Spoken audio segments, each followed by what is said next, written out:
Você quer montar uma carteira de investimento do zero, mas não sabe por onde começar? Neste vídeo, eu vou te ensinar a metodologia que eu utilizo para montar a minha própria carteira, a carteira das minhas filhas e também a carteira de alguns clientes que eu já atendi. Então, fica comigo até o final desse vídeo que eu tenho certeza que tudo que eu for falar aqui para você vai fazer sentido e que você vai ter muita informação para poder montar a sua carteira também.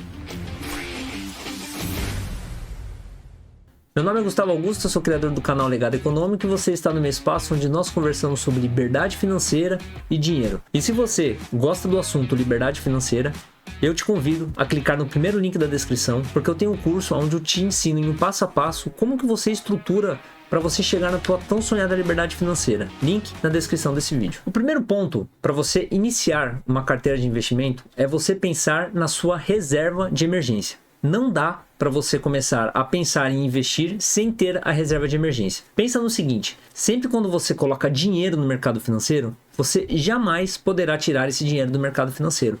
Isso é uma regra que eu sigo para a vida e que eu tenho certeza que a grande maioria dos investidores que têm sucesso, eles seguem a mesma regra. Então, se você não tira esse dinheiro do mercado financeiro, você jamais poderá contar com ele para viver. E é por isso que você precisa ter a sua reserva de emergência.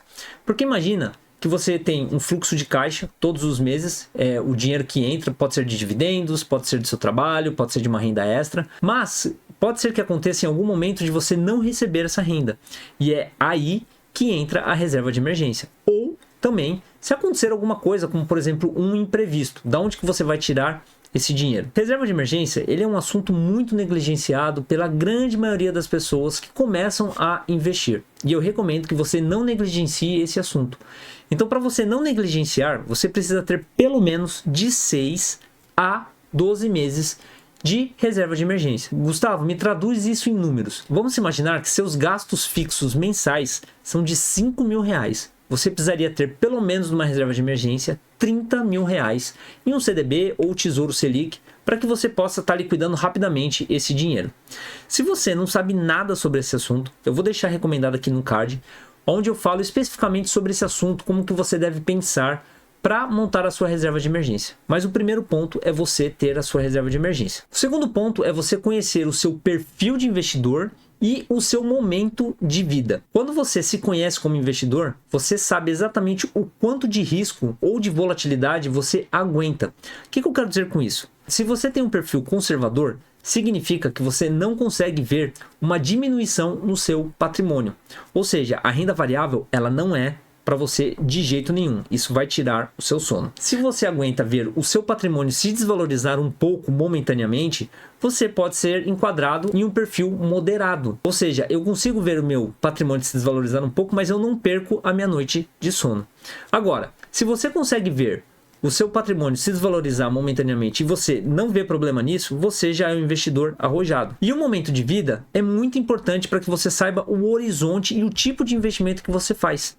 O que eu quero dizer com isso? Se você é um jovem, começou a investir agora e você não tem muitas obrigações financeiras, você pode tomar um pouco mais de risco do que, por exemplo, eu, que já tenho 40 anos, sou casado com 2 filhas e tenho negócios. Ou seja, eu tenho um perfil arrojado, mas eu jamais estarei colocando todo o meu capital em risco. Já um jovem, ele poderia ter todo o seu capital em risco. E é exatamente o que eu faço com a carteira de investimento das minhas filhas, que é completamente diferente da minha carteira de investimentos. Então, o que você precisa saber?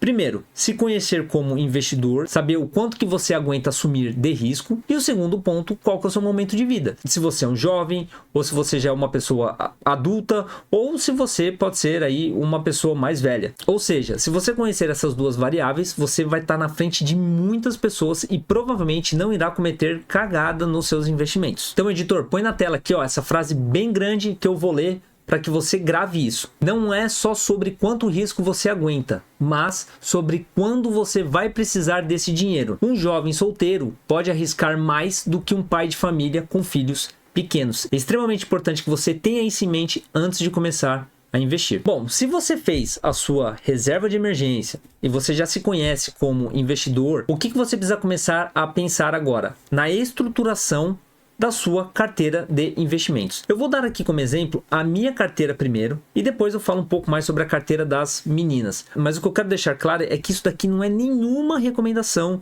nem de compra, nem de venda e nem do que você deve fazer. Isso daqui é apenas como eu faço e você vendo como outras pessoas fazem, pode tirar proveito e seguir a sua própria metodologia. Na minha carteira pessoal, eu tenho renda variável.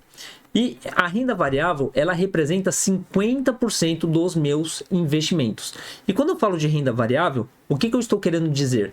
Ações e fundos imobiliários. Dentro desses 50%, eu aloco 70% desse recurso em ações que pagam dividendos e que são de setores perenes, como por exemplo, energia, banco, seguros, e eu tenho também um pouquinho de commodity. Esse pouquinho é um pouquinho mesmo, porque nós vivemos no Brasil e a gente sabe que o Brasil é um grande exportador de commodity, mas você poder avaliar um negócio de commodity é muito difícil e também é um negócio que tem fases, tem a fase boa e a fase ruim. Então é sempre importante que você estude sempre os negócios que você está investindo para você saber se vale ou não entrar nesse negócio. Mas a minha principal alocação dentro desses ativos, eles estão em setores perenes. E o foco dessas ações, ela é me gerar dividendo. Eu não estou preocupado com a valorização desses ativos. O que eu quero é colocar dinheiro no bolso. Ou seja, eu analiso empresas que têm um bom histórico de pagamento de dividendo, conheço a empresa, como que ela faz para ganhar dinheiro, e a partir daí eu estabeleço um preço teto, e se aquele preço estiver acima, eu não compro, se estiver abaixo, eu compro, simples assim. Já nos fundos imobiliários, eu pego a outra parte que faltou, que seria os 30%, e eu distribuo entre fundos de tijolos e fundos de papel. Dentro dos fundos de tijolos, 65%, dentro dos fundos de papel, 35%. Eu acredito que dessa forma eu consigo ter uma carteira bem tranquila, com uma quantidade de ativos que eu acho bem interessante e eu consigo estar acompanhando cada um desses ativos e saber se esse ativo está performando do jeito que eu quero ou não. Bom, falamos da renda variável, vamos agora para a renda fixa. Eu destino 30% dos recursos para a renda fixa. E como que eu distribuo isso? 25% eu distribuo na minha reserva de emergência, ou seja, comecei falando lá no começo, comecei falando no início desse vídeo sobre a reserva de emergência. Então, na reserva de emergência, você já sabe exatamente como que eu faço essa alocação. E eu invisto mais 25% em investimentos seguros, como por exemplo o Tesouro Direto. Eu todos os meses, 25% desses 30% da renda fixa, eu vou e compro títulos do Tesouro ou CDBs que estão a preços atrativos. E os outros 50% eu deixo destinado para caixa de oportunidade. Porque o mercado ele é irracional e sempre em determinados momentos o mercado ele dá novas oportunidades para a gente comprar ativos descontados. E nesses momentos quem tem dinheiro é rei. Então eu sempre gosto de ter um caixa de oportunidade para que quando esses momentos aconteçam, eu entre comprando aí os ativos que eu gosto. Os outros 20% restantes, sim, eu invisto em criptomoeda. Eu adoro o Bitcoin. Mas o Bitcoin, ele é um ativo muito volátil ainda para mim. Apesar de eu gostar muito desse ativo e é o ativo que mais me trouxe dinheiro, eu destino 20% em criptomoedas, sendo 70% para o Bitcoin, 20% para o Ethereum e os outros 10% eu invisto em projetos pequenos, em projetos que eu vejo potencial até para eu poder aprender mais sobre blockchains. Ou seja, com esse modelo de alocação eu durmo tranquilo e eu não tenho perdas significativas. Por quê? Se a renda fixa estiver ruim, eu sei que vai ser o momento da renda variável, ou seja, a renda variável ela vai puxar minha carteira para cima. Talvez em alguns momentos a renda variável esteja ruim, mas as criptomoedas estão boas, então ela vai puxar minha carteira para cima. Eu consigo ter uma diversificação e eu durmo bem tranquilo com todos os ativos, porque todos os ativos que eu tenho em carteira eu conheço, domino e eu sei se vai estar em algum momento de venda, caso ele perca algum fundamento, e por isso que eu gosto muito e eu tenho essa carteira estruturada dessa maneira. Beleza? Agora falando um pouquinho da carteira das minhas filhas, já na carteira das minhas filhas ela é um pouco diferente. Por quê?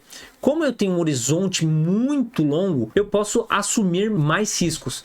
E nesse momento, como é que ela está estruturada? 80% na renda variável e 20% na renda fixa, sendo que na renda variável, 80% em ações, 20% em fundos imobiliários e os outros 20% eu deixo parado em caixa de oportunidade, para que quando tiver um momento de volatilidade, como eu já expliquei, eu entre no mercado comprando. Eu acredito que com todo esse ensinamento, você já tenha mais noção e capacidade para estar montando uma carteira de investimentos.